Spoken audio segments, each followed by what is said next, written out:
দর্শক, এই মুহূর্তে আমি অবস্থান করছি রাজধানী ঢাকার টিএসসিতে।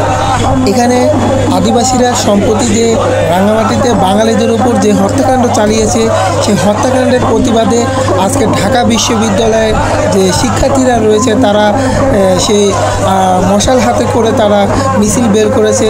তারা এই মিছিলটি রাজু ভাস্কর্য থেকে ঢাকার শাহবাগের উদ্দেশ্যে রওনা দিয়েছে।